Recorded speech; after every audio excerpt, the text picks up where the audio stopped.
Ang programang ito ay rated SPG, striktong patnubay at gabay ng magulang ang kailangan. Maaaring may masiselang tema, lengguwahe, karahasan, sexual, horror o droga na hindi angkop sa mga bata. Hey, bakit? Nagkakapadali ka kayo ng assembly para sinaan ang dad ko! Lalo ka na, Annalyn! Maligayang pagbabalik muli at welcome back dito sa aking munting channel. Narito na nga ang ating pagkatutukan at aabangan bukas, Huwebes, sa abot kamay na pangarap. Dito nga nagkakagulo na pati itong si Harry at itong si Annalyn ay naapektuhan dahil sa ginawa nga dito ni Carlos Benitez. At hindi naman naniniwala itong si Harry na sangkot daw ang kanyang ama sa nangyaring krimen dito nga kay Irene. Kahit umamin na itong lalaki na inutusan ni Carlos na siya daw ang nag-utos upang ipakrimit agad itong katawan ni Irene nang sa ganun ay walang ang makuhang ebidensya.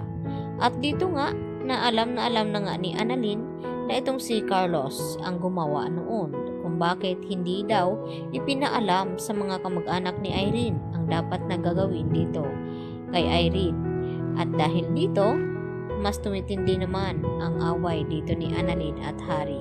Samantala, nagkasagutan din itong si Carlos at itong si Lynette dahil sa ginawa nito na ikinulong at itinali at nilagyan pa ng takip itong bibig ni Lynette nang sa ganon ay hindi ito makasigaw at hindi nga daw hahayaan ni Carlos na makatakas itong si Lynette. Kaya agad na kinuha ni Lynette itong bubog na nabasag mula dito sa baso at pilit niyang tinatanggal itong kanyang tali at dito naman na nakita ni Lynette na may platong nakapatong sa lamisa na pinaglalagyan nga ng sandwich. At dito nga na nagalit ng husto itong si Carlos dahil sa tapang daw na ipinakita ni Lynette sa kanya. Saan daw ito humuhugot ng ganun ang katapang. At ibinalik ni Lynette ang tanong dito kay Carlos na hindi naman daw ganito si Carlos noon at wala daw itong binatbat. At nang sabihin nga ni Lynette dito kay Carlos, mas lalong nagalit ito. At dito na hinampas ni Lynette ng plato itong si Carlos at dali-dali nga lumabas. Subalit hindi pa nga nakarating sa labas, itong si Lynette ay agad naman naabutan ni Carlos. At dito na ibinalik sa kwarto kung saan ay ibinalik sa pagkakatali at binusalan ulit itong bibig ni Lynette nang sa ganoon ay hindi nga ito makasigaw at makahingi ng tulong. Samantala, inireport na nga dito ni Chang Susan ang ginawa ni Carlos dito kay Irene.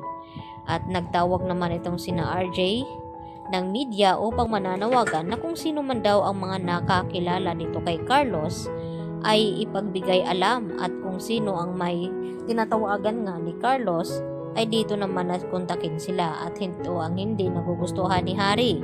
Kaya naman, nagalit ito nang dumating sa Eastridge na nagpulong-pulong nga ang mga ito at dito naman na pati itong si Annalyn ay sinisisi nga dito ni Harry na kung bakit ipinagkalat pa nila sa media at pinapawanted itong si Carlos na sa ganon ay mahuli na nga ito. At ito ang hindi matanggap-tanggap dito ni Harry kaya mas lumala pa ang away dito kina Harry at Annalyn. At ipinagtataka naman dito ni Justin na kung bakit palagi na lang daw nasasangkot itong si Zoe sa mga kriminal. Katulad nga dito kay Moira at itong si Carlos at itong si Dax. Ano nga ba meron daw dito kay Zoe? At yun na nga, pinag-iinitan na naman na imbestigahan ni Justin itong si Zoe. At kinausap ng masinsina ni Zoe itong si Harry na ihanda daw ang kanyang sarili sa kanyang mga malalaman dahil yun pa ang kanilang inakala na inosente ay yun pa ang gagawa ng masama dahil yun ang kanyang na-experience dito nga sa kanyang ina. At nagawa na rin naman ni Zoe, ayun nga, ang itulak si Lolo Pepe sa bangin kaya yun ang dahilan kung bakit nasawi ito. At wala din na ipinagkaiba si Zoe dito kay Carlos kahit hindi raw na ito sinasadya. Gagawin ang lahat alang-alang sa mga minamahal niya, subalit makasarili naman itong si Carlos.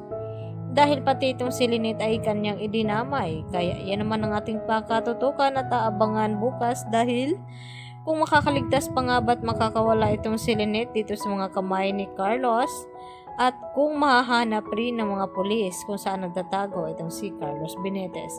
Yan po aking karagdagan latest update at maraming pong salamat sa inyong panonood. Hanggang sa muli, bye-bye!